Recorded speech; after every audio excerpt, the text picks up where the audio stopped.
The morning mist hung low over Magnolia Cemetery, soft and pale like the breath of a memory that refused to fade. Between rows of moss-covered stones, a woman in black walked slowly, her heels clicking against the cobblestones in a rhythm both elegant and heavy. Her name was Margaret Holloway, though few in Charleston had spoken it aloud in years. Time had turned her into a legend of sorts, a widow who lived behind tall iron gates and rarely smiled. The wind brushed through the old cypress trees, carrying the faint perfume of wet earth and wilted roses. Margaret's gloved hands trembled as she adjusted the collar of her long coat. Every Sunday, for the past 3 years, she had come to this place to visit the same grave, the resting place of her only son, Daniel Holloway. She stopped before the marble headstone and lowered herself with effort, her knees protesting the motion. The inscription was simple, carved with dignity. Daniel Holloway, 1986-2020. Beloved son, architect of dreams. Margaret placed a bouquet of white lilies on the grave, the petals already glistening with dew. For a moment, she just stared, her reflection faintly mirrored on the polished marble. "I brought lilies again," she whispered, her voice almost lost in the wind. "You always said they smelled like Sunday mornings." She stayed there for a while, breathing in the quiet. The world around her seemed to stand still, the distant hum of Charleston traffic, the toll of the church bell from Street Phillips, the rustle of a squirrel darting through fallen leaves. Life continued, indifferent to her grief. Inside her purse, a small blue silk scarf lay folded neatly. It had belonged to Daniel. He used to wear it when the sea breeze turned sharp during their walks along the Ashley River. Sometimes, when the loneliness became too much, she would take it out just to feel its texture smooth, cool, and stubbornly alive. 3 years, she murmured, brushing dust from the headstone. "And yet, I still expect to hear your voice." Her eyes wandered toward the distance where sunlight began to pierce through the fog, revealing the silhouette of the old oak at the cemetery's edge. Beneath its branches, she thought she saw something unusual, a small bundle of wildflowers tied together with a blue ribbon. The sight puzzled her. No one but her ever came here. She stood slowly, the stiffness of age giving her movements a fragile grace, and walked toward the oak. The flowers were modest daisies and forget-me-nots, slightly wilted but arranged with care. The ribbon around them shimmered faintly, the same shade as Daniel's scarf. Her brow furrowed. Someone had been here, and recently. She knelt again, studying the ribbon more closely. 2 initials were stitched in careful white thread, D and G. "Daniel and—" she murmured, unable to finish the thought. Her heart quickened. She tried to recall anyone with those initials, but memory offered nothing. She looked around the quiet cemetery, half expecting to see a visitor lingering among the tombs. There was no one, only the rustle of leaves and the echo of her own breathing. Margaret picked up the small bouquet, hesitating as if touching it might break some unspoken rule between the living and the dead. "Who left this here, my son?" she whispered. "And why today?" A sudden chill swept through the air, lifting a corner of her black veil. She straightened, clutching the flowers to her chest. Somewhere beyond the gates, the world was waking up, cars honking, people heading to work, children laughing. But here, time remained suspended between loss and longing. As she turned to leave, the sun broke through the mist at last, casting a warm golden light across the marble graves. For a fleeting second, the name Daniel Holloway seemed to glow, and in that light, Margaret thought she saw a shape moving far down the path, a young woman with a small child, both walking slowly toward the exit. She blinked, and they were gone. Her pulse quickened again, though she told herself it was only a trick of the morning light. Still, she could not shake the feeling that the past had just reached out and brushed her shoulder. Margaret gathered her purse and the forgotten bouquet, then started back toward her car. The wind tugged gently at her coat, and for the first time in years, she felt something unfamiliar curiosity. The drive back from Magnolia Cemetery wound along the quiet banks of the Ashley River, where morning sunlight shimmered like liquid gold on the water's surface. Margaret sat in the back seat of her Lincoln, her posture impeccable as always, though her gaze drifted endlessly between the live oaks and their hanging veils of moss. Beside her, the small bouquet she'd taken from the cemetery rested on the seat, the blue ribbon trembling with every turn of the wheel. Thomas, her driver, said nothing. He had worked for her long enough to know that Mrs. Holloway's silences were sacred walls, not to be crossed. When they reached her house on Rutledge Avenue, the iron gates swung open with their usual groan. The mansion, once a symbol of elegance, now stood like a museum of solitude. The ivy along its walls was overgrown, the windows reflecting only the gray sky above. As she stepped inside, the scent of polish and old wood wrapped around her, like the weight of memory. "Tea in the study, Mrs. Holloway?" asked Mr. Harris, the butler, in a voice as discreet as his footsteps. "Yes. Thank you, Harris," she replied, setting her gloves neatly beside her purse. The house echoed faintly as she crossed the foyer, her heels striking the marble floor like distant heartbeats. Above the staircase hung a portrait of her son, Daniel, smiling, alive, his eyes full of warmth she could no longer bear to remember. For a long moment she stood beneath it, her throat tightening. "I saw something today," she whispered to the painted smile. "A ribbon, blue, with your initials and someone else's, D and G." The words caught in her throat. She turned away quickly and made her way to the study. The room was as she had left it, tidy, timeless, filled with the faint scent of cedar and dust. Sunlight filtered through the shutters in thin stripes. Laying across the mahogany desk were a small wooden box Saturday. Wrapped around it was Daniel's blue scarf, the one she had folded and tucked away 3 years ago, the day he was buried. Margaret hesitated, her hand hovering over it. She could still feel his warmth in that silk, the scent of sea air and rain that clung to him whenever he returned from walking by the river. But she wasn't ready. Not yet. A soft knock interrupted her thoughts. Mr. Harris entered, holding a silver tray with tea and a small envelope. "This came in the morning mail, ma'am. No return address." Margaret frowned, taking the envelope with a touch of irritation. The handwriting was neat, deliberate. She opened it carefully. Inside was a single line. "He helped me once. I thought you should know." No name, no explanation. She turned the note over and froze. On the back was a faint drawing, childish stick figures. One tall, one small, holding hands beneath a scribbled sundae. The paper smelled faintly of lavender and something else, like sugar cookies. For reasons she couldn't explain, tears welled in her eyes. Who had written this? And what did Daniel have to do with it?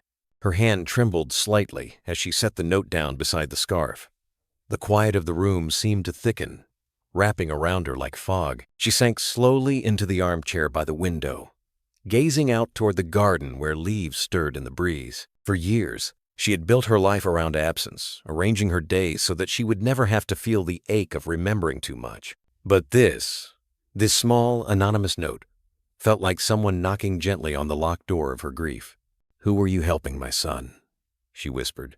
"And why does it feel like you're still trying to tell me something?" Her eyes drifted back to the note. The drawing seemed to smile at her through its simplicity, 2 figures, one protecting the other. The more she stared, the more she thought of the pair she'd glimpsed through the mist that morning, a young woman holding a child's hand near the cemetery gates.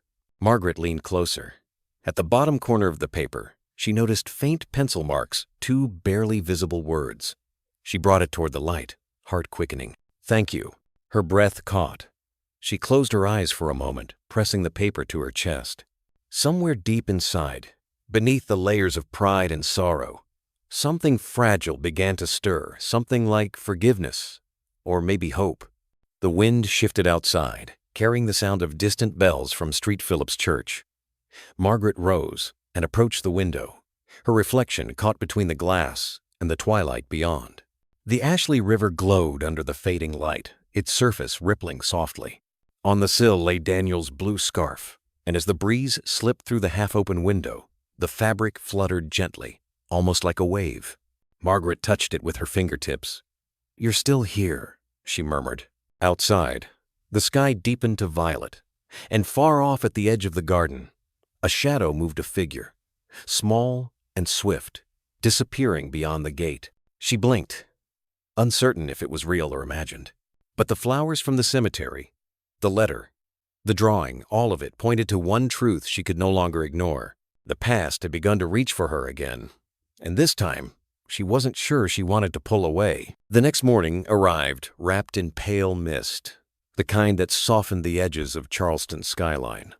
Margaret had barely slept. She rose before dawn, unable to quiet the echo of that note. Those two simple words. Thank you. By mid-morning, she found herself once again standing before the gates of Magnolia Cemetery. The guard, an older man with kind eyes, nodded as he opened the wrought iron gate. "You're early today, Mrs. Holloway," he said. "I suppose I am," she answered quietly, her voice distant. The air was cooler than the day before, heavy with the scent of wet earth and pine. Margaret followed the narrow path lined with Spanish moss, her heels sinking slightly into the soft ground. She wasn't sure why she'd come back, only that the thought of staying home, surrounded by silence, had become unbearable. When she reached Daniel's grave, she stopped short. Someone was already there. A young woman knelt on the grass, her dark hair pulled loosely into a bun, a wool coat too thin for the chill. In her arms, she held a small girl, no more than 4 years old. The child's coat was pink and slightly frayed at the cuffs, and she was clutching a single blue flower, twirling it between her fingers. Margaret froze. For a moment, she thought of turning back, but the child looked up, and their eyes met. There was something startlingly familiar in that gaze. Wide, clear, and curious, the color of warm honey. The same eyes she had once looked into when Daniel was a boy. The young woman noticed her then and quickly stood, holding the child close. "Oh, please, I'm sorry," she said, her accent lightly touched by the South but softened by something else, perhaps Spanish. "We didn't mean to intrude." Margaret found her voice, though it came out quieter than she expected. "You're not intruding, I just wasn't expecting anyone." The woman nodded, uneasy. "We come here sometimes. My little girl likes the flowers." The child smiled shyly, hiding half her face behind the woman's scarf. Her small voice floated through the morning air. "Mama says the man who sleeps here was kind." The words landed softly but struck deep. Margaret blinked. "You knew my son." The woman hesitated. "Not well, but yes, in a way." She adjusted the child on her hip, then added, "He once helped me when I had no one else to turn to." Something shifted inside Margaret, an old wall cracking under the weight of that sentence. She stepped closer, the hem of her black coat brushing the damp grass. "Helped you? How?" The woman looked down at her child before answering. "It was years ago. I used to clean offices downtown. One night he came back for some papers. I was exhausted, hadn't eaten, hadn't been paid in weeks. He bought me coffee, gave me food, and told me I shouldn't give up, that I deserved better." Her voice trembled slightly. "It sounds small, I know. But when you're invisible to the world, a little kindness can feel like a miracle." Margaret's throat tightened. Daniel had never told her any of this. In her memory, he had been ambitious, driven, always at odds with her over business and expectations. She had never seen this version of him, the man who stayed late to help strangers. The child tugged gently at her mother's sleeve. "Mama, can I give the flower now?" Grace Margaret heard the woman's name when the child said it softly nodded. "Go ahead, Lily." The little girl knelt beside the grave and laid the single blue flower over Daniel's name. For a moment, she just looked at it, as if she understood something sacred about the silence. Then she whispered, "Thank you." Margaret felt her breath catch again. The same words from the note, the same careful tone. The woman, Grace, noticed her reaction. "Are you all right, ma'am?" Margaret steadied herself. "I'm fine," she said, though her voice betrayed her. "You left these flowers yesterday, didn't you?" Grace hesitated. "Yes, I didn't mean to alarm you. I just wanted to say thank you in my own way." The older woman studied her, her sharp eyes softening as she took in the young mother's tired face, the modest coat, the hands chapped from work. And then she looked down at the little girl again, those eyes, that small, knowing smile. Something in her heart stirred, a thought she immediately pushed away. It couldn't be. She wouldn't let herself imagine that kind of connection. The wind rustled through the cypress branches overhead, scattering a few leaves across the grave. Margaret crouched slowly beside the marble stone. "He used to talk about kindness," she said quietly. "Said it was the only thing that made life worth the trouble." Grace looked at her with surprise. "Then he must have meant it." For a while, neither woman spoke. The sound of the river in the distance filled the silence, steady and timeless. At last, Margaret stood. "Would you—" she hesitated. "Would you join me for coffee sometime? I'd like to know more about what my son did and how you met him. Grace seemed taken aback. That's very kind, Mrs. Holloway, Margaret finished. Margaret Holloway. Recognition flickered in Grace's eyes. Your son was Daniel Holloway. She whispered the name with quiet reverence. He was good. He believed people could start over. Margaret felt a faint tremor pass through her. He got that from his father, she said softly, though she wasn't sure if it was true. Grace smiled gently, pulling Lily closer. I think he got it from you. Margaret couldn't respond. She only looked at the child again, who was staring up at her with that same light in her eyes, curious, pure, and somehow painfully familiar. The silence between them was heavy, but not cold. It was the kind of silence that came before something new began to take shape, something fragile, and maybe even healing. Later that morning, they found themselves seated across from each other at a small cafe near Colonial Lake, a quiet corner spot with weathered tables, lace curtains, and the faint scent of cinnamon drifting from the kitchen. The kind of place where the waitress knew everyone by name and refilled your cup before you even asked. Margaret had not sat in such a place in years. She usually preferred the hotel lounge or the private tear room at the Charleston Club. Yet something about this cafe, humble, unpretentious, felt strangely comforting. Perhaps it was the way sunlight filtered through the window, catching in the dust motes like tiny ghosts of the past. Grace stirred her coffee nervously. I hope you don't mind meeting here, she said. It's close to my daughter's preschool. It's perfect, Margaret replied. Her tone was formal, but her eyes wandered to the child, sitting beside Grace, coloring quietly on a napkin. Lily was drawing stick figures, 3 of them, holding hands beneath the blue sky. Margaret forced a small smile. She's very well behaved. Grace laughed softly. Most of the time, she's shy, but curious about everything. Lily looked up, her honey-colored eyes bright. Grandma, do you want to see my picture? Both women froze. The word hung in the air like a bell still ringing. Margaret's teacup halted halfway to her lips. What did you say, sweetheart? The girl blinked, oblivious to the tension. I said, Grandma. Mama says you look like one. Grace flushed, mortified. Lily, darling, don't say that. Mrs. Holloway is just a friend. The little girl nodded politely and returned to her drawing, humming under her breath. But Margaret's hands had gone cold. For the briefest moment, she had seen Daniel's smile flicker across that small, innocent face. She set her cup down carefully. Children do have an imagination, she said, though her voice trembled slightly. Grace gave a small, apologetic smile. I'm so sorry. She doesn't mean anything by it. It's quite all right, Margaret murmured. She looked at Grace thoughtfully. Tell me, how did you know my son? Grace hesitated, then began slowly. I told you about the night I met him. But there was more. He didn't just help me once. He checked on me afterward. Made sure I got home safe. We spoke a few times after that. He used to stop by the cafe where I worked, always with that blue scarf around his neck. Margaret's gaze lifted. The blue scarf? Yes, Grace said softly.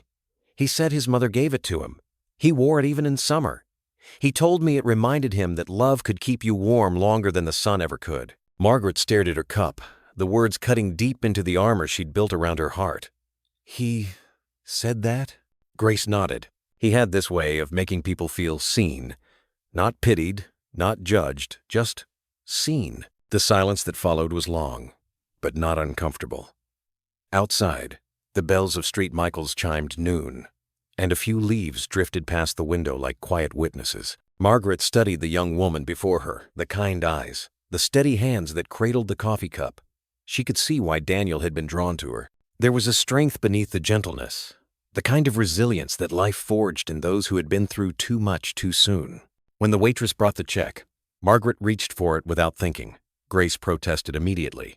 Please, let me... Nonsense, Margaret said, her tone soft but firm.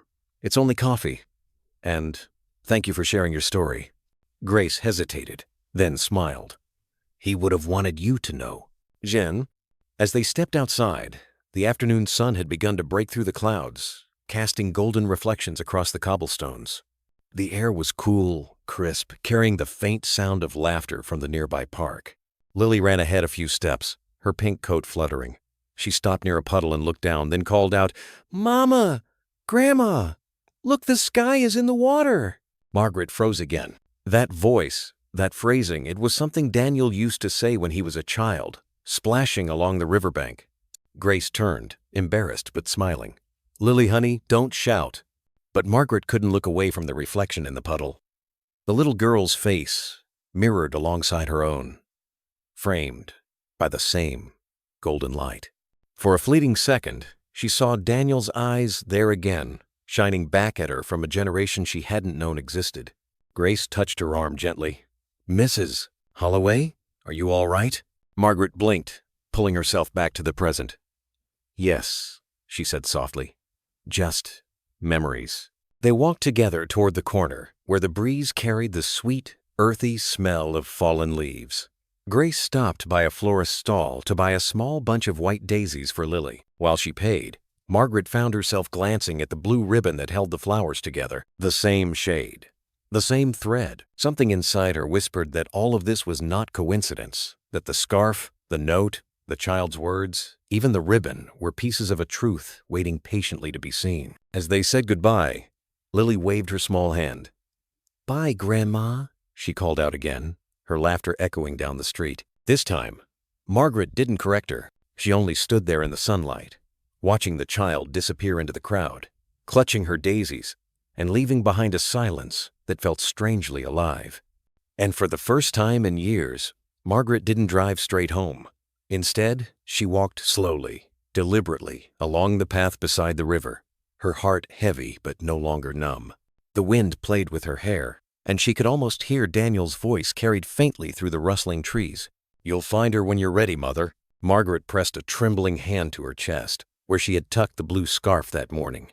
It felt warm against her heart, as if it remembered what she was only just beginning to understand. The evening light slanted low across Charleston, turning the river into a ribbon of gold and glass. Margaret sat by the window of her study, the same chair she had occupied every night for years.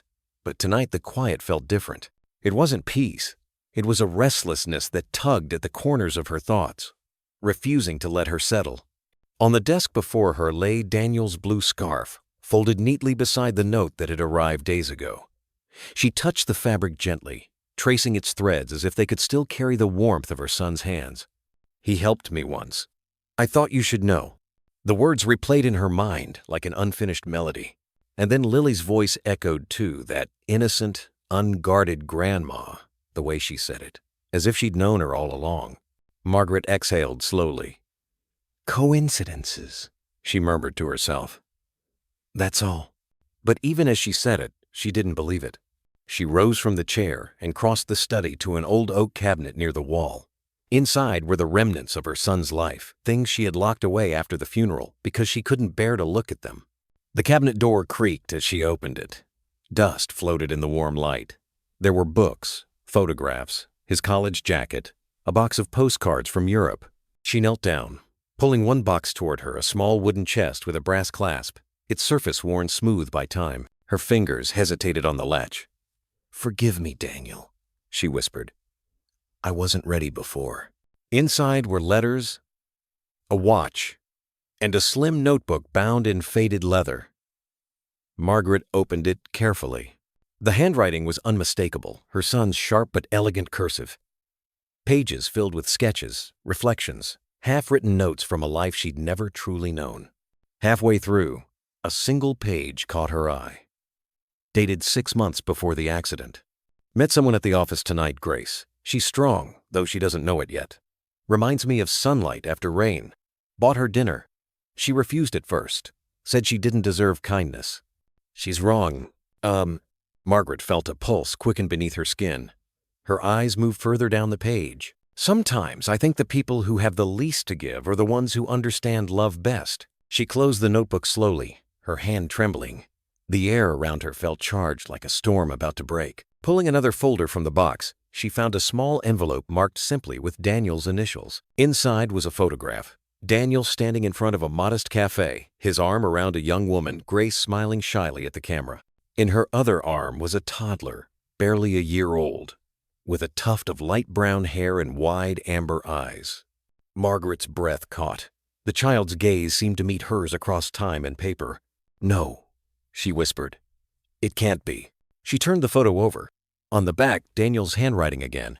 "Lily, spring morning, 2020. M." Margaret sank back against the desk, the photo trembling in her hands. The world seemed to tilt. She pressed a hand to her mouth, holding back a cry that had waited 3 years to escape. Her mind reeled. Daniel had a daughter and Grace had kept it secret.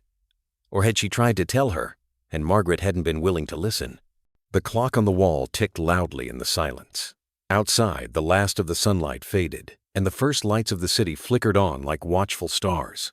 Margaret stood, her resolve slowly hardening. She reached for the telephone on her desk and dialed the old number for the law firm that had handled Daniel's estate. A young receptionist answered, cheerful and unaware of the tremor in Margaret's voice. "This is Mrs. Margaret Holloway," she said, steady but cold. "I'd like to review my son's files, all of them. Every document from the year before his death." "Yes, ma'am," the woman replied politely. "We'll arrange that first thing in the morning." Margaret hung up and stood for a long moment in the quiet study. Her eyes drifted again to the photo in her hand. The 3 of them, her son, Grace, and the little girl smiling, as if the world still made sense. She whispered into the silence, "You kept her from me, Daniel. Or maybe I kept myself from her." The old house seemed to listen. Somewhere in the distance, a floorboard creaked, and the sound reminded her of Daniel running through the halls as a boy, calling for her, asking her to come see what he'd drawn. Margaret sat back down, tears finally breaking free. She didn't sob. She simply let them fall, quietly, as though each one carried away a fragment of the years she'd wasted building walls instead of bridges. And when the tears stopped, she folded the photo carefully, placed it back inside the notebook, and whispered, "Tomorrow, I'll find the truth." The scarf on the desk fluttered slightly in the breeze from the open window, brushing against the edge of the photograph blue on white. Memory against memory, as if the past itself were nodding in quiet agreement.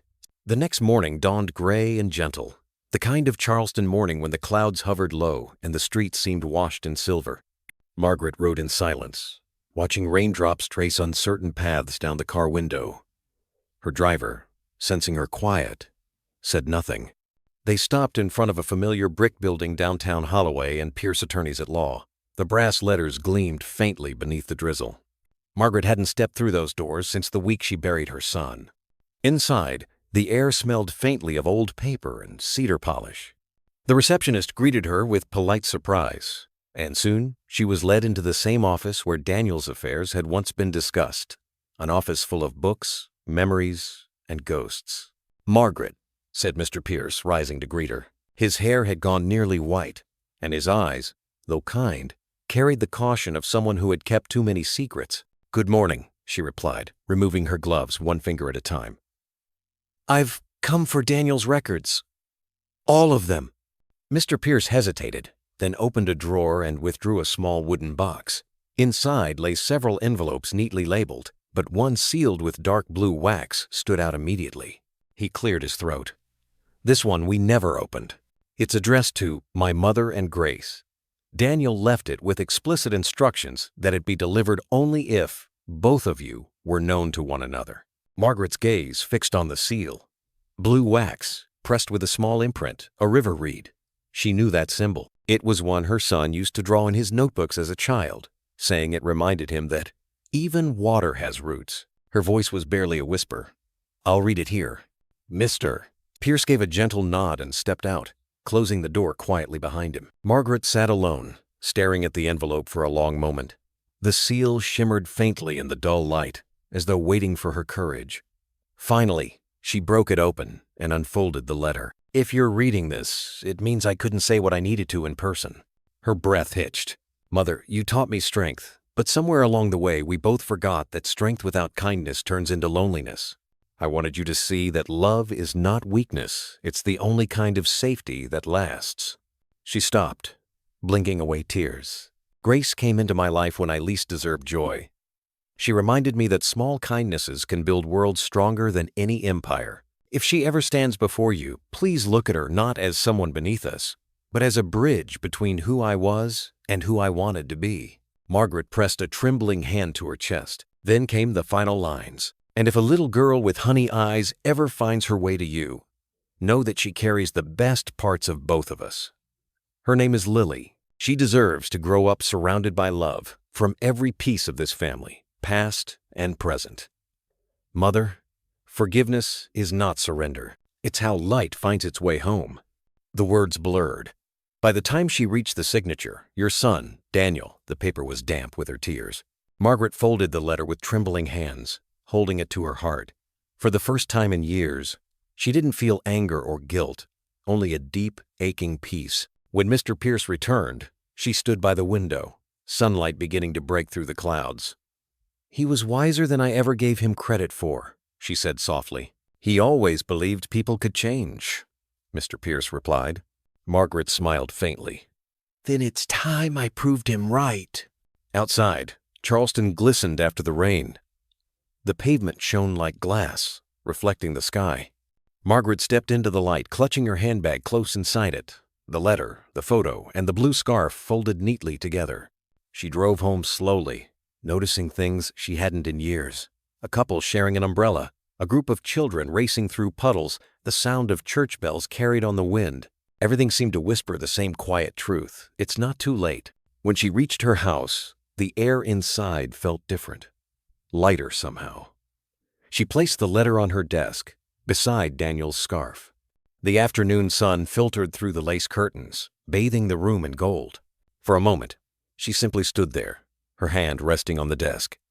Then she noticed something she hadn't before: an envelope tucked just beneath the scarf. It hadn't been there when she left that morning. Her heartbeat quickened. The paper was cream-colored, unsealed, her name written in careful handwriting, "For Mrs. Holloway from Grace." Margaret's fingers trembled as she picked it up. Inside was a short note, written with sincerity so quiet it felt like a whisper. "I didn't want to burden you with the past, but I thought you should know that Lily has always asked about her grandfather and her grandmother. She says she dreams of a woman standing by the river, holding a blue scarf. I think she sees you." The letter slipped from Margaret's hand. The room blurred again, but this time her tears came with a trembling smile. She turned toward the window, where the sunlight rippled across the water in the distance, and whispered, "Then perhaps it's time I meet her properly." The wind stirred through the open curtains, brushing against her cheek like a familiar caress, as if the past itself had just nodded in approval. And in that quiet, golden afternoon, Margaret Holloway finally understood. Redemption didn't arrive with thunder or revelation. Sometimes it came in a child's drawing, a blue ribbon, or a letter written by a son who had never truly left. The following morning carried a quiet brightness that seemed almost symbolic. The rain had gone, leaving Charleston rinsed and radiant, with the scent of jasmine drifting through the air. Margaret sat at her breakfast table by the window, the blue scarf folded neatly beside a pot of Earl Grey tea. She hadn't slept much. The words from Grace's letter, "She dreams of a woman standing by the river, holding a blue scarf," had echoed in her thoughts all night, turning rest into reflection. At last, she made up her mind. By 9 o'clock, she was in her study, telephone in hand, calling the only person who might know how to reach Grace. "Pierce and Associates," came the familiar voice on the other end. "It's Margaret Holloway," she said. "I'd like the contact information for a woman named Grace Cooper. She may have been connected to my son's foundation or personal accounts." There was a long pause, too long. "I'm afraid I can't release that information," the assistant replied carefully. "Those records were sealed by request from Mr. Pierce himself." Margaret's voice sharpened. "Then tell him I'm on my way." When she arrived at the law office an hour later, Mr. Pierce was waiting, hands clasped behind his back. His expression was polite, but there was something guarded in his eyes. "Margaret," he began gently, "I was hoping you'd give this a little more time." "I've had 3 years," she said evenly. "That's time enough." He sighed. "There are reasons Daniel wanted certain things kept private." "Private?" she repeated, incredulous. "He had a child, Pierce, my grandchild. You think that's something a mother should be protected from?" "Daniel wanted peace," he said. "And so did Grace. She came to see me once, after the accident. She asked me not to involve you, said she didn't want to reopen old wounds." Margaret's voice softened, though the tremor of pain remained. "Old wounds don't heal by pretending they aren't there." He hesitated. For a moment, she thought she saw compassion flicker in his eyes. But then his tone grew formal again. "You're not thinking clearly, Margaret. Let the past rest." She looked at him, really looked, and realized what this was. Not just protection. Control. He wasn't guarding Daniel's memory. He was guarding his own involvement. "Pierce," she said slowly, "what are you not telling me?" He didn't answer. Instead, he walked to the window, staring out at the city.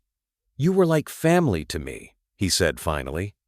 "But some truths, they cause more harm than good." Margaret's heart began to pound. "And who decides that you?" The silence stretched. When he turned back, his face was pale. "If you go down this road, Margaret, you may find answers you don't want. Grace's life isn't what you think it is. There are complications." Her hands clenched around the handle of her purse. "Then I'll face them myself." He studied her for a long moment, then exhaled. "You're just like Daniel, stubborn to the bone." "I'll take that as a compliment," she said. He gave a sad, almost fatherly smile. "Then God help you both." Margaret turned to leave, her steps steady despite the storm inside her chest. As she reached the door, he spoke again quietly, but with weight. "Margaret, if you do find her, be careful what you ask. Some things Daniel wanted buried for your sake." She didn't look back. "Then it's time someone unearthed them." Outside, the Charleston sun was fierce and clean, the air sharp with salt from the harbor. Margaret paused on the steps, closing her eyes for a moment. She could hear the faint sound of a riverboat horn in the distance, the same low note Daniel used to love as a boy. It reminded her of evenings spent by the docks, when he'd tell her stories about faraway places and ask if love could travel across water. Now she knew her answer. It could if one was brave enough to follow it. She opened her eyes and stepped toward the street, her voice steady in the breeze. "Hold on, Lily. Grandma's coming." Oh. By late afternoon, the sunlight slanted low across Charleston Harbor, turning the water into a sheet of amber. Margaret drove with both hands tight on the wheel, the letter from Grace folded neatly beside her. She followed the map Pierce's assistant had accidentally let slip a small address near the Ashley River, on the city's quiet western edge. The streets narrowed as she turned onto River Oaks Lane. The neighborhood was modest but full of life. Children playing in yards, an elderly couple watering their flowers, a dog barking behind a fence. The kind of place where laughter floated between porches and neighbors knew one another by name.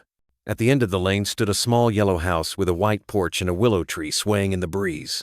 Margaret slowed to a stop. The mailbox read Cooper. Her pulse quickened. She stepped out, her heels clicking softly against the pavement. The air smelled of fresh bread and river salt. For a moment she just stood there, staring at the house that might hold what was left of her son's heart. But as she climbed the steps, she froze. The door was closed, the curtains drawn, and sitting in the rocker by the porch was a man she had never seen before. He was tall, with weathered hands and the calm watchfulness of someone used to waiting. His clothes were simple: work boots, a faded flannel shirt, and a worn baseball cap that shaded his eyes. "Afternoon, ma'am," he said, his voice polite but cautious. "Can I help you?" "I'm looking for Grace Cooper," Margaret replied. "She lives here, doesn't she?" The man hesitated, studying her face as though weighing her intentions. "Depends who's asking." "My name is Margaret Holloway," she said, standing a little straighter. "I believe Grace and I share family." "Oh." He blinked, then leaned back in the chair, exhaling through his nose. "Well, I'll be damned," he murmured. "So it's finally happening." Margaret frowned. "What's happening?" He rose slowly to his feet, pulling off his cap. "Name's Samuel Dean. I live next door. Grace told me a woman like you might come by someday, said it'd be best if I kept an eye out." Margaret felt her heart race. Why would she say that? Samuel scratched his chin. "Guess she figured not everyone'd be happy if you two met. Said some folks wanted to keep things quiet. Mentioned a lawyer, maybe?" The mention of Pierce's name sent a chill through her. "She and the little one are gone right now," Samuel added. "Took the girl to see a doctor in town. Been worried Lily's had a cough that won't quit. Should be back before dark." Margaret's shoulders sagged with a mix of relief and worry. "Then I'll wait." "And?" Samuel hesitated, then motioned to the porch chair beside him. "Suit yourself. Got some sweet tea if you don't mind it strong." She almost smiled. "Thank you, but I'll manage." For a while, they sat in quiet. The cicadas hummed in the distance, and the river shimmered behind the trees. Margaret's eyes wandered the flower boxes under the window, the small tricycle near the steps, the faint sound of a child's laughter echoing in memory. Samuel broke the silence. "You look just like him, you know, Daniel." She turned sharply. "You knew my son?" He nodded. "Did a bit of work for him down by the docks a few years back. Hell of a man. Treated everyone fair. Used to talk about building a place here by the river, said it reminded him of home." Margaret swallowed hard. "He never told me any of that." "He didn't tell you a lot of things, ma'am," Samuel said kindly.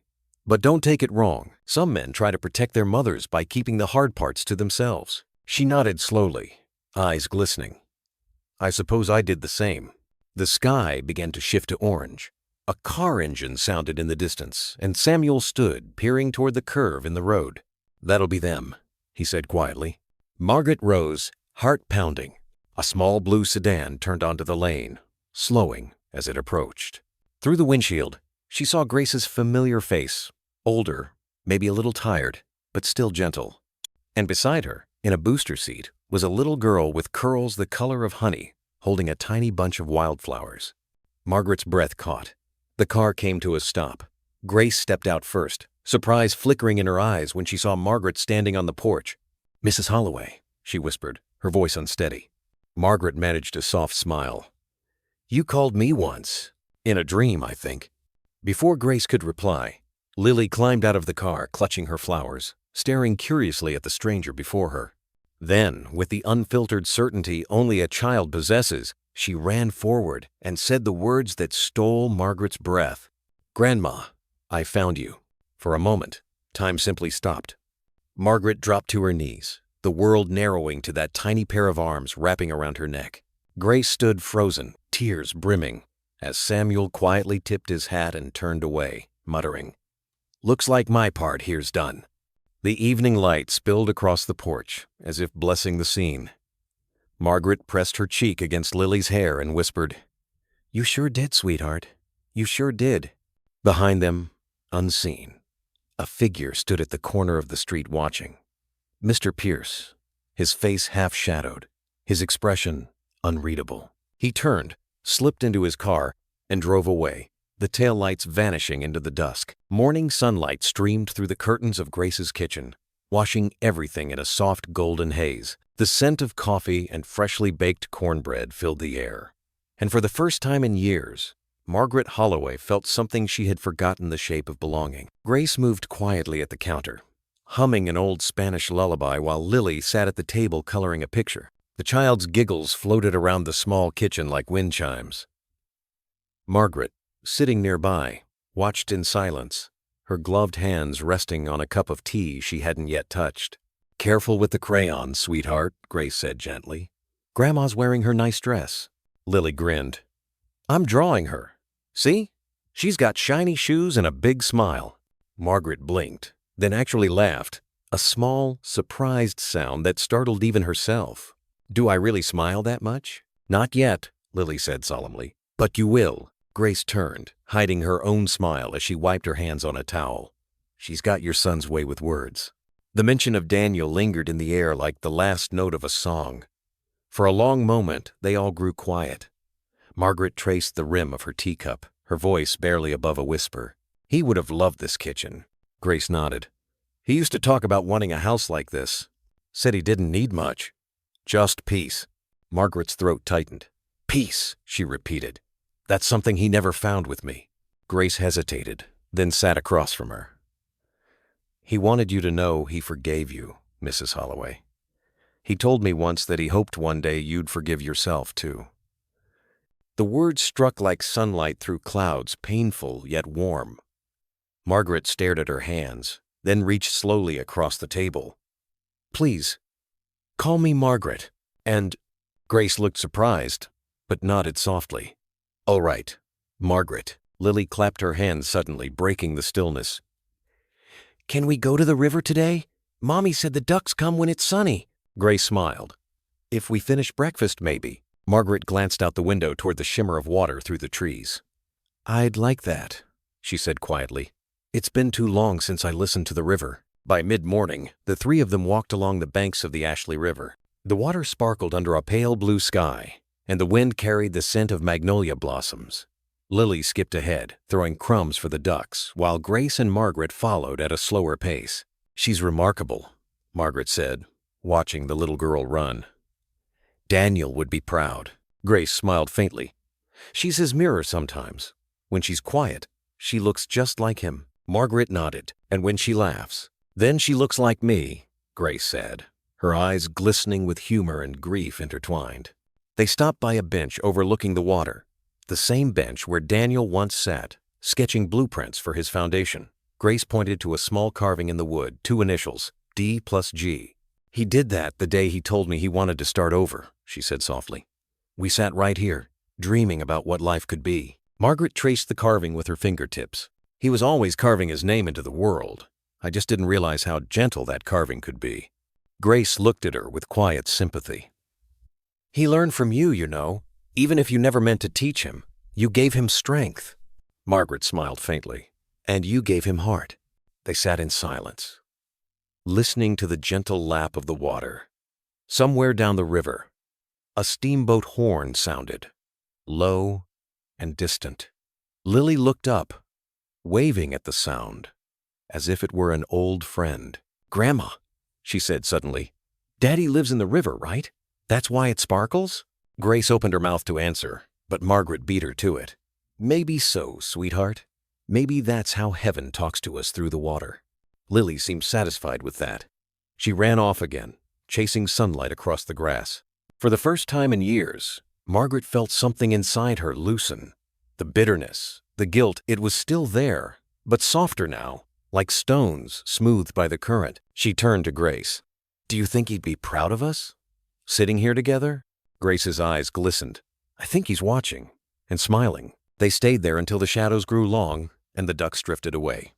When they finally returned to the house, Margaret helped Grace set the table for dinner. She even insisted on doing the dishes, though Grace protested. By the time Lily was tucked into bed, the stars were out, and a warm stillness settled over the small house. Grace poured 2 glasses of tea and joined Margaret on the porch. "I never thought this day would come," Grace said. "You sitting here, me not afraid." Margaret looked toward the river, silver under the moonlight. "Neither did I." Then she turned, her eyes filled with a gentleness Grace had never seen before. "You've given me back my son in ways I didn't know possible." Grace smiled, tears catching the light. "And you've given my daughter the grandmother she always dreamed of."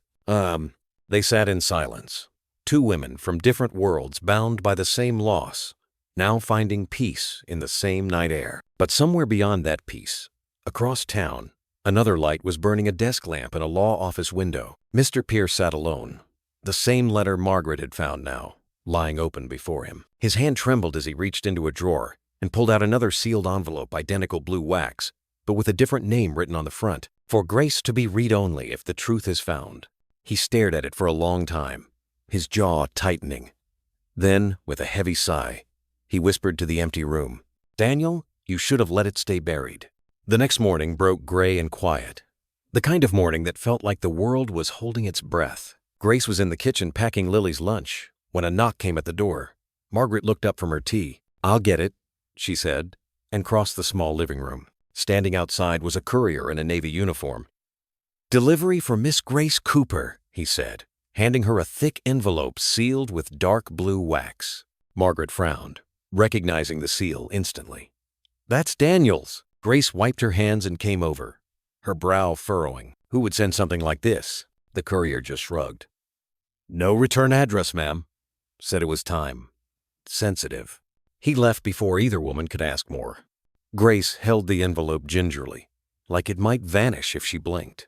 On the front, written in Daniel's familiar hand, were the words, "For Grace, to be read only if the truth is found." Her hands trembled. "It's his handwriting. I'd know it anywhere." Margaret's throat went dry. He must have left it with Pierce.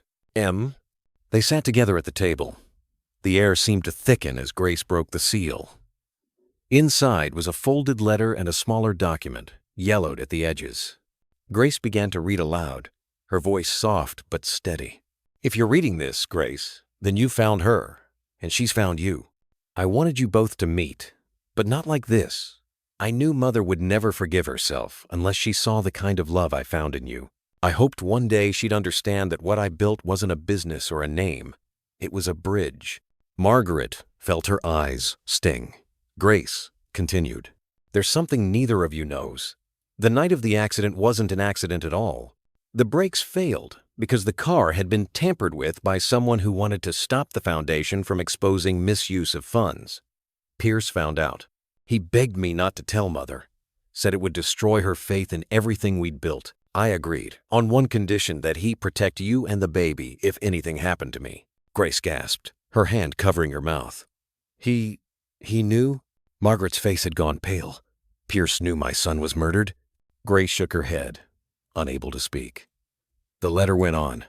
"Mother, if you ever read this, don't let anger be your legacy.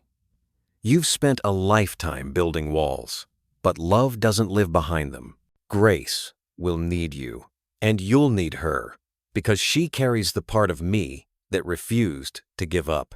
Grace's voice broke as she reached the end.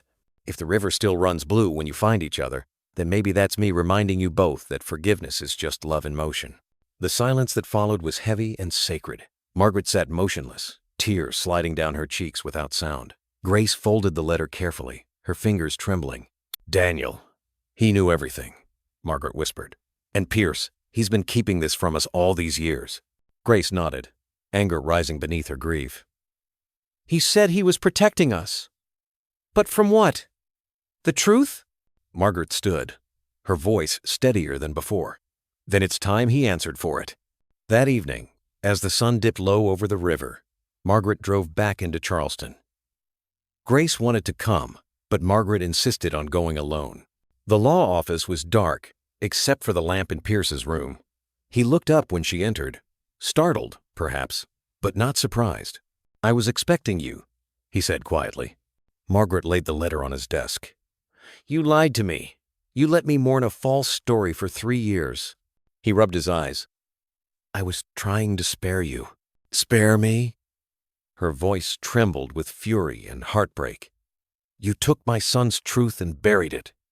You let his name fade into rumor while you hid behind kindness." Pierce rose from his chair. "If the truth came out, Daniel's foundation would have been destroyed. His work, his name, his soul," she interrupted sharply. "You destroyed that yourself." He looked down, defeated. "He asked me to protect them. That was all I did." Margaret stepped closer. "Then protect them now. Tell me who did this. Tell me who killed my son." Pierce shook his head. "You don't understand. It wasn't one person. It was the system. Corruption, greed, people we both trusted. If you pull that thread, Margaret, it'll unravel everything." "Then let it," she said coldly. "The truth deserves daylight." Pierce's shoulders sagged. "You sound just like him." "I should hope so," she replied. She turned to leave, but before she reached the door, he called after her. "Be careful, Margaret. They still watch." She paused only long enough to look back once, her eyes full of quiet fire. "Let them. I've already lived my life in silence." That night when she returned home, Grace was waiting on the porch, wrapped in a shawl. Margaret handed her the letter. "He died protecting something worth saving. And now, we'll finish what he started." Grace nodded through her tears. Together. Down by the river, the waters shimmered beneath the moonlight, streaks of deep blue twisting like silk. Somewhere, far away, a single church bell tolled slow and steady, as if the city itself was bearing witness. And for the first time since Daniel's death, Margaret Holloway allowed herself to breathe, to believe that love, even broken, even buried, could still find its way home. The next few days passed in a blur of phone calls, meetings, and restless nights. Margaret hadn't known exhaustion like this since her husband's funeral. But this time, it wasn't grief that weighed her down, it was purpose. Grace had spent every evening sorting through Daniel's old files, cross-checking names, tracing donations, and uncovering inconsistencies that led to the board members of the Holloway Foundation. What she found wasn't just corruption, it was betrayal. Margaret sat across from her at the dining table, the blue scarf draped over her shoulders like armor. "If we go public," she said quietly. We won't just expose them. We'll destroy the foundation. Grace looked up. Daniel built it to help others. Those people turned it into something else.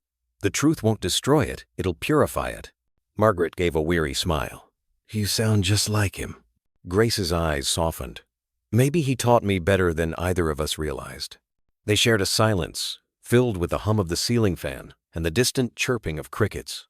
Outside, the Charleston night was heavy with humidity, the scent of river water clinging to the air. Margaret took a deep breath. We'll need proof documents, records, witnesses. I still have friends in the city council who might listen. Grace hesitated. And Pierce?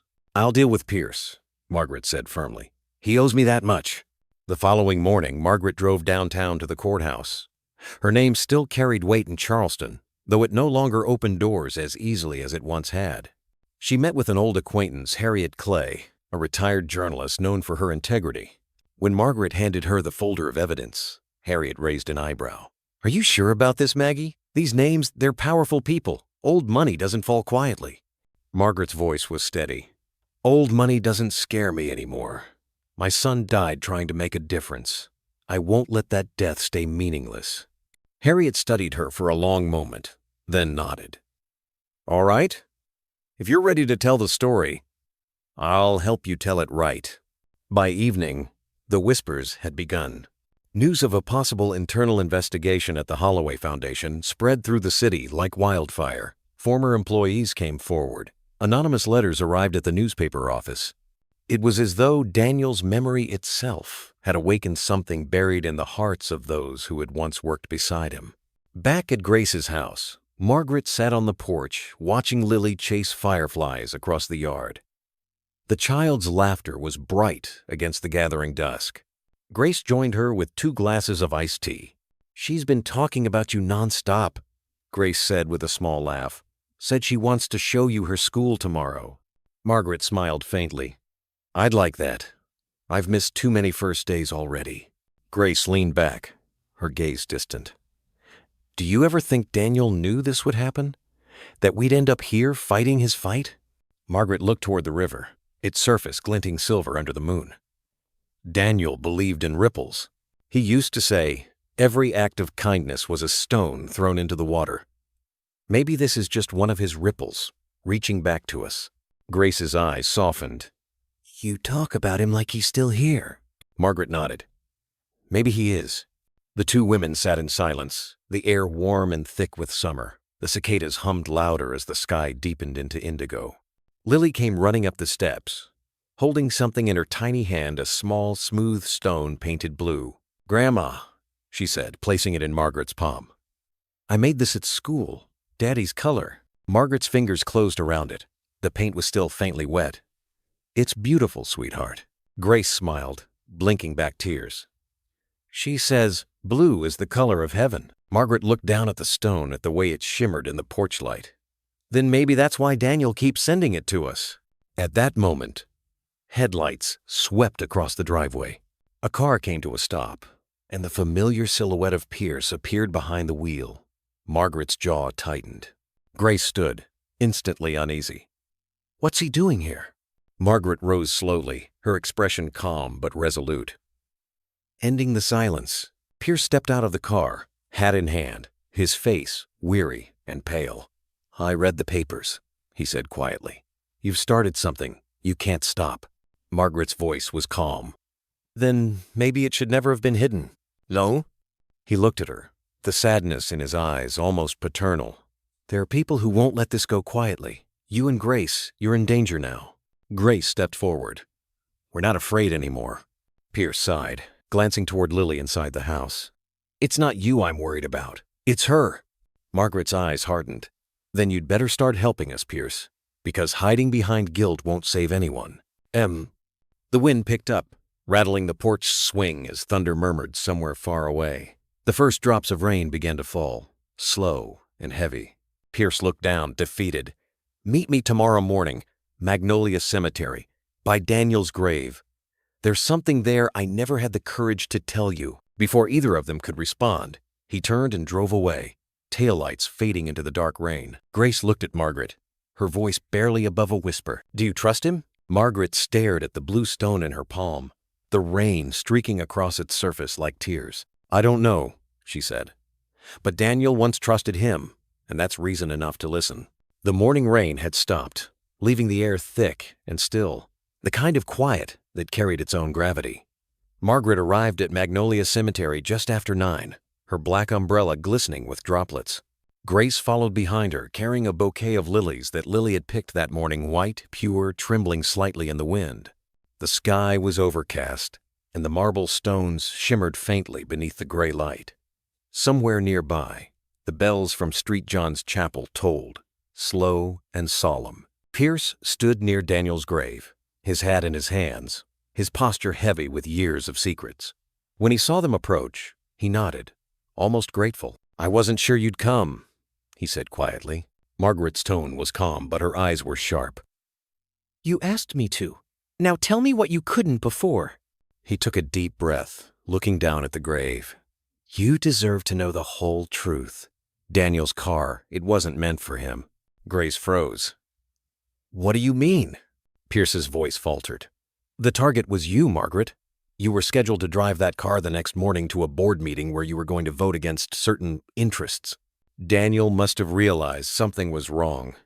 He switched cars that night without telling anyone. The words hung in the air like thunder before a storm. Margaret's face went pale. "You're saying my son died in my place?" Pierce nodded, his eyes glistening. "He knew the risks. I begged him to go to the police, but he refused. Said if it kept you safe, it was worth it." Grace covered her mouth, whispering, "Oh, Daniel." Margaret's knees weakened. For a moment, the world seemed to tilt. She steadied herself against the headstone, her voice trembling. "All this time, I thought I'd lost him because of my ambition, because I pushed too hard. And now you tell me he saved me?" Pierce's voice cracked. "He didn't want you to carry that guilt. He told me she spent her life protecting the family name. Maybe this is how I protect her for once." Tears filled Margaret's eyes. "He was a better person than I ever was." Grace stepped closer, her voice gentle but steady. "He learned from you your strength, your courage. But his heart, that was his own." Pierce looked at them both, exhaustion etched into his face. "After the crash, I tried to expose the people responsible, but they were too powerful. I was threatened, silenced. The only thing I could do was hide Grace and the baby, make sure they were safe. That's why I kept quiet." Margaret stared at him, anger and pity warring inside her. "You should have told me." He nodded, tears slipping down his weathered cheeks. "I know. Every day since, I've lived with that shame." Silence settled again, broken only by the wind through the trees. Grace placed the lilies on Daniel's grave, whispering a prayer under her breath. Margaret watched, then knelt beside her, fingers brushing against the damp earth. "Daniel," she whispered, "I don't know how to forgive myself, but I hope you'll forgive me for what I never said that I'm proud of you. So proud." Pierce bowed his head, stepping back to give them space. "He forgave you long before he left this world, Margaret. I think that's why the river's still blue." The women looked at him, puzzled. He smiled faintly. "Daniel told me once, if she ever finds peace, the water will look bluer than she remembers." I thought it was just poetry. Margaret stood slowly, her face lifted toward the sky. And there, through a break in the clouds, a soft ray of sunlight spilled across the river beyond the cemetery, clear, shimmering, unmistakably blue. Grace let out a quiet gasp. "Do you see it?" Margaret nodded, tears glistening on her cheeks. "Yes, he's still here." Pierce turned away, pulling a small folded paper from his coat. "This was the last thing he wrote for both of you. I was too much of a coward to deliver it before." He handed it to Margaret. She opened it slowly, her hands trembling. The writing was unmistakably Daniel's. "If love is the only thing we take with us, then make sure it's the thing we leave behind, too." Margaret read it aloud, her voice breaking halfway through. Grace reached out, taking her hand. The three of them stood there, a circle of grief, guilt, and redemption, bound together by one man's love. After a long silence, Margaret turned to Pierce. "You've carried this burden too long. Let it end here. Let him rest." Pierce nodded, tears streaming freely now. "Thank you," he whispered, "for letting me try to make it right." As he walked away, Margaret looked down at the grave once more. The lilies swayed gently in the breeze, and the river's reflection shimmered like a promise kept. Grace slipped her arm through Margaret's. "He gave us both a second chance." Margaret smiled faintly, whispering, "Then let's live like we deserve it." Together they left the cemetery, the blue scarf fluttering at Margaret's neck, catching the sunlight like a silent benediction. Behind them, the bells tolled once more, not for sorrow this time, but for peace. A month had passed since that gray morning at Magnolia Cemetery. Charleston had entered the soft bloom of spring, when the air smelled faintly of magnolia petals and warm rain. The river ran calm now, smooth and silver blue under the sun, just as Daniel had written. Margaret Holloway stood at the gates of the Holloway Foundation, a place she had avoided for nearly 3 years. The brass plaque at the entrance gleamed under the light. "Founded in memory of Daniel Holloway, for those who dream beyond circumstance." Grace stood beside her, holding Lily's hand. The child's curls bounced in the breeze as she tugged at her grandmother's sleeve. "Is this where Daddy used to work?" Margaret smiled softly. "Yes, sweetheart. This is where his heart lived." Grace squeezed her hand gently.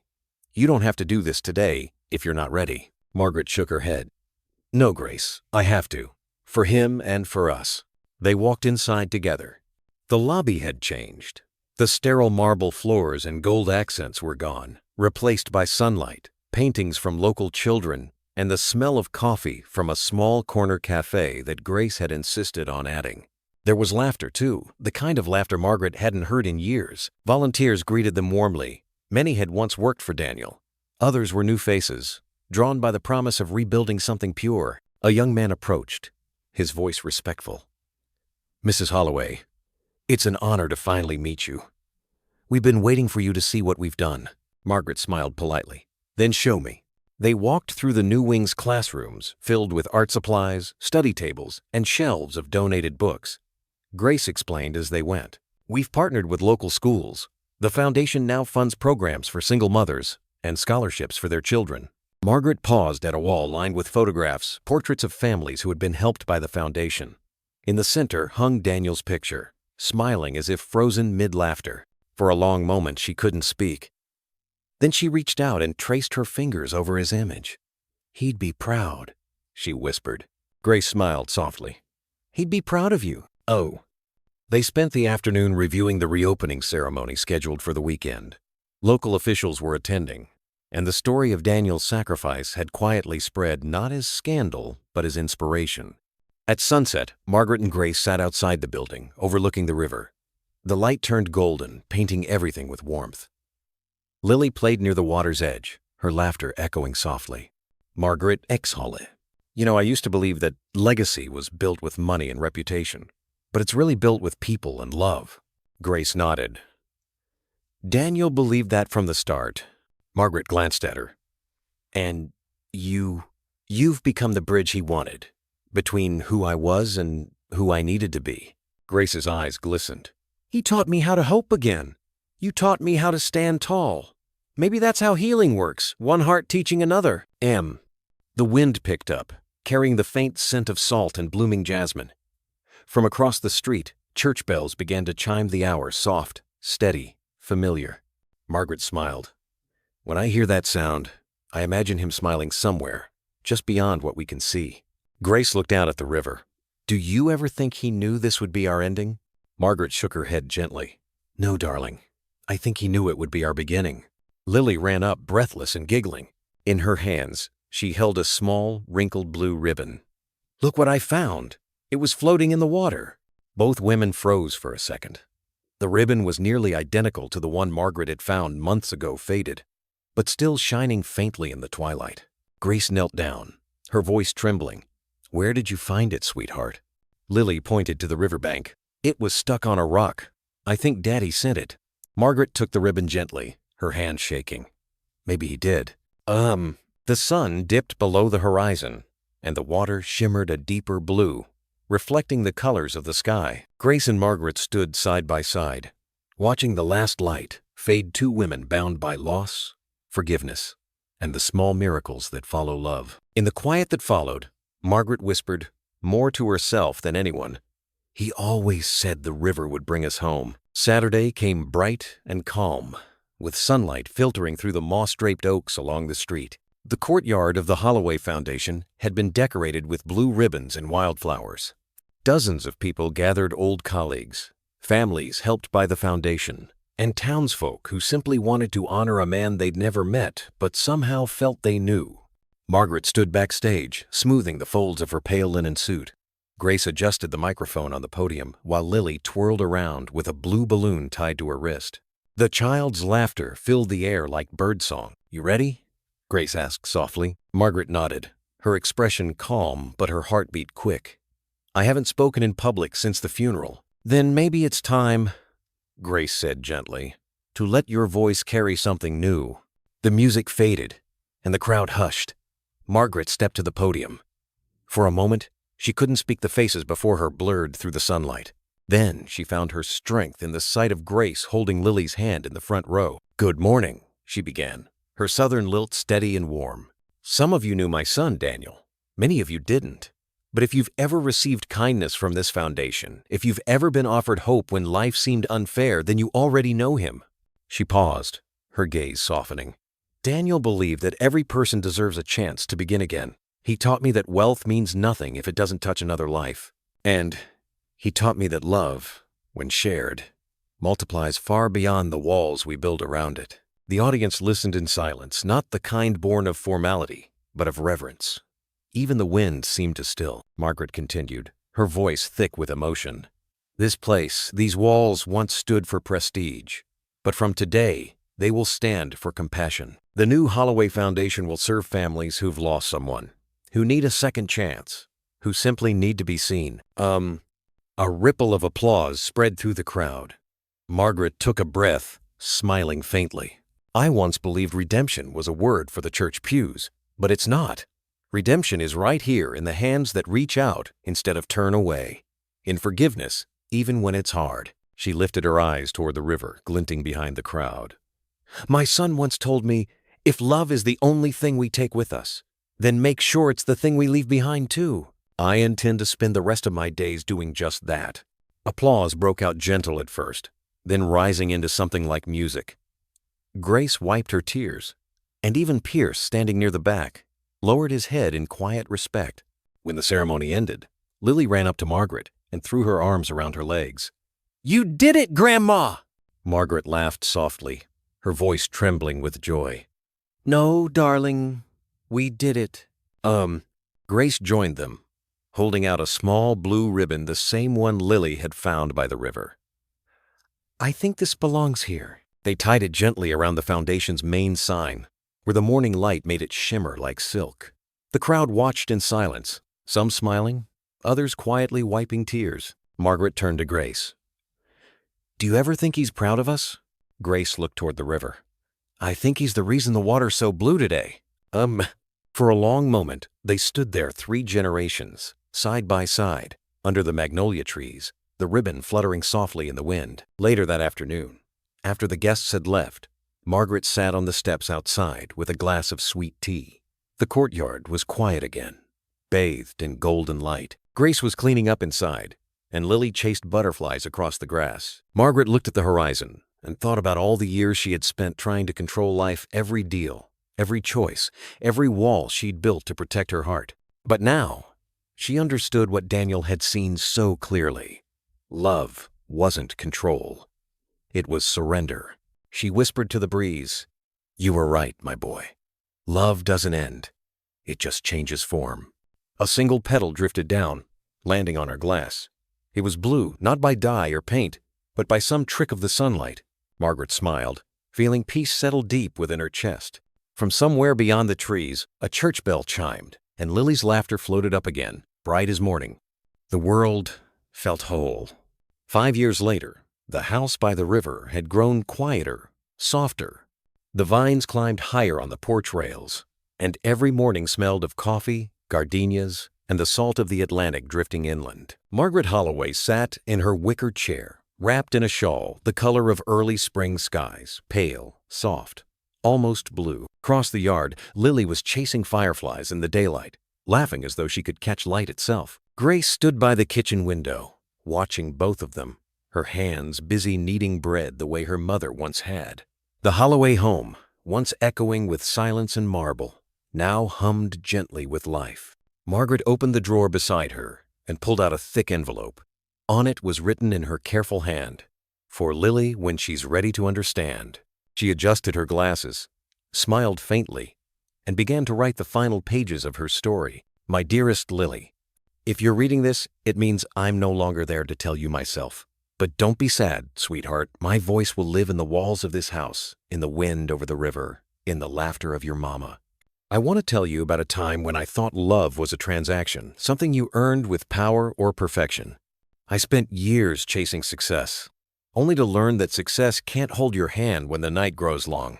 It was your father, Daniel, who taught me the truth, that real love doesn't keep score.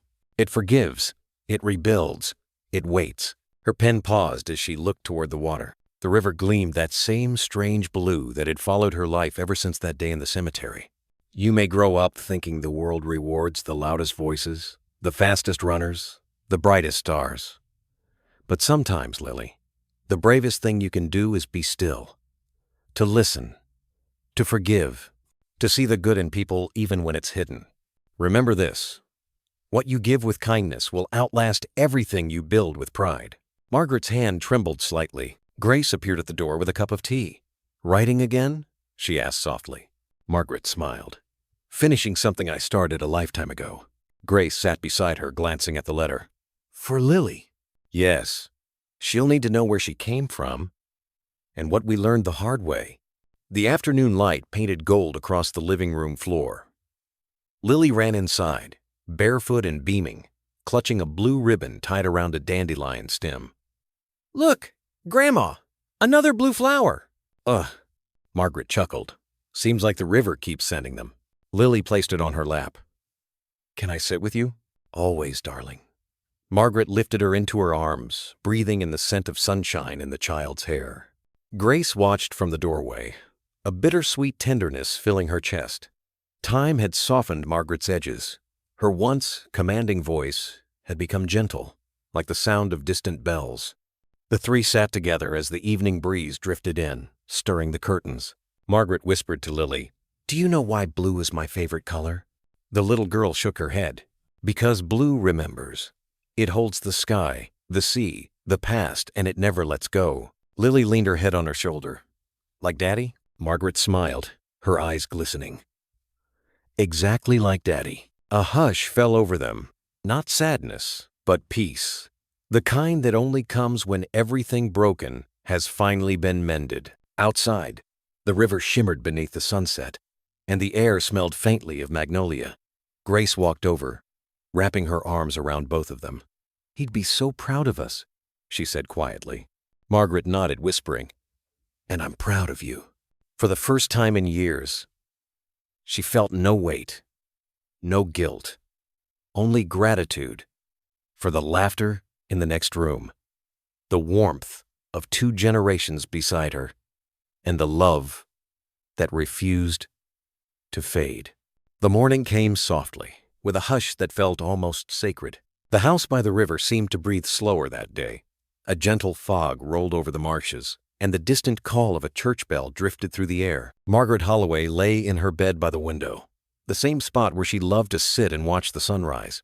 The letter for Lily rested on her nightstand, tied with a blue ribbon. Her breathing was faint but peaceful, as if the world itself had slowed down to listen. Grace sat beside her, holding her mother-in-law's hand. Lily was asleep in the next room, clutching her grandmother's old scarf, the one Daniel had once given her, years ago, before everything changed. Margaret stirred, her eyes fluttering open. "Is the river awake yet?" she whispered. Grace smiled through tears. "It's waiting for you, like it always does." Margaret turned her gaze toward the window. The light had begun to touch the water, turning it gold at the edges, blue at the heart. She smiled faintly. "That's Daniel's color," she murmured. "He used to say heaven must look like that, endless and kind." Grace squeezed her hand. "He's been with you all along." For a while, they sat in silence, broken only by the song of a mourning dove outside.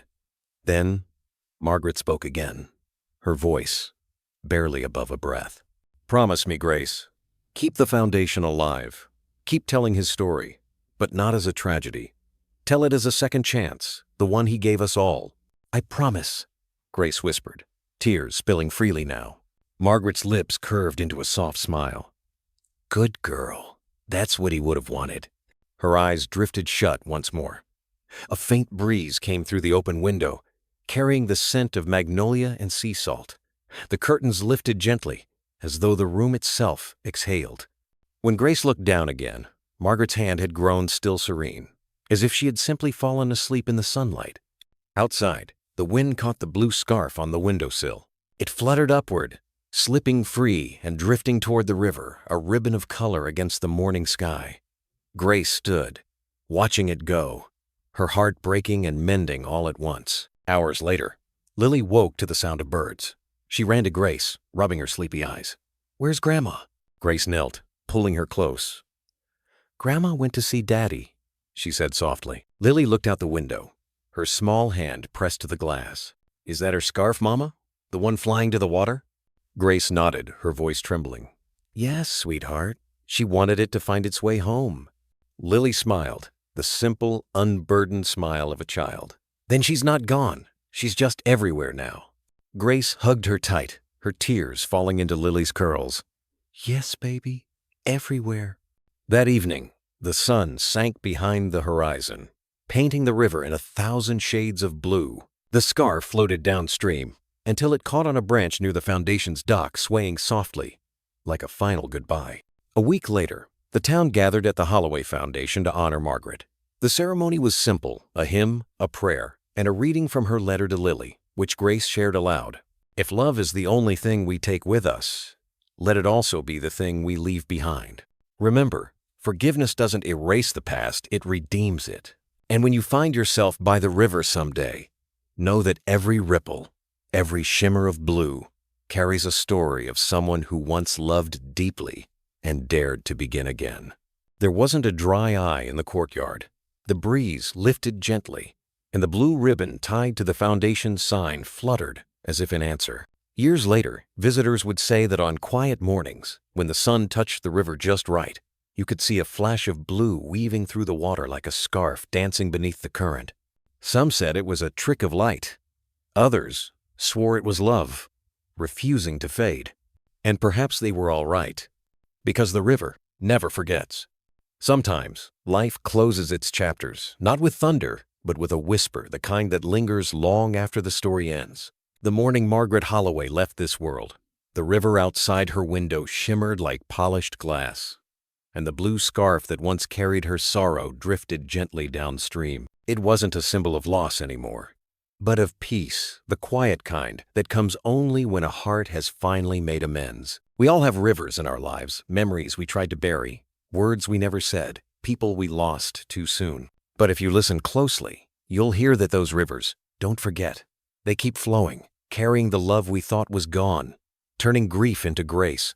Margaret's story reminds us that redemption doesn't happen in grand gestures. It happens in the small, steady acts of choosing love again, even when pride tells us not to. Love, in its purest form, is the most humbling teacher. It asks us to forgive, not because the past deserves it, but because we do. It shows us that no one is beyond saving, not the mother who closed her heart, not the child who felt unseen, not even the soul that's been silent for too long. A kind word, a simple visit, a letter left behind, these can change the course of a life. Perhaps that's what makes this story resonate so deeply with those of us who've lived long enough to know that time doesn't always heal, but love does. Think of it like the lamp by your window that you switch on every evening. It doesn't chase away the night, but it reminds the dark that light still exists. In the same way, one gentle act of forgiveness can guide someone home, even after years of distance. You see, wealth fades, memories blur, even houses by the river crumble, but the kindness we give endures. The true inheritance we leave behind isn't written in legal documents or carved in stone. It's felt in the laughter of our children, in the peace of our final days. in the hearts we softened along the way. And maybe that's what Margaret learned at last, that family isn't defined by blood alone, but by the courage to love after being broken. That sometimes the second chance we're given isn't for ourselves, but for the ones we once pushed away. So tonight, dear listener, if this story has found its way into your heart, pause for a moment. Think of the people who shaped your journey, the ones you've forgiven, and the ones you still need to. Call them, write to them, or simply whisper their names to the quiet of your own river. Because love, when spoken aloud, never goes unheard. And now, before we close this story, I'd like to ask you something just as Margaret might have asked from her porch by the water. If this story touched your heart, write the number 1 in the comments. If you think it could be told better, write 0 and tell us why. Either way, thank you for listening, for feeling, for remembering. Because in the end, love never dies. It only changes hands.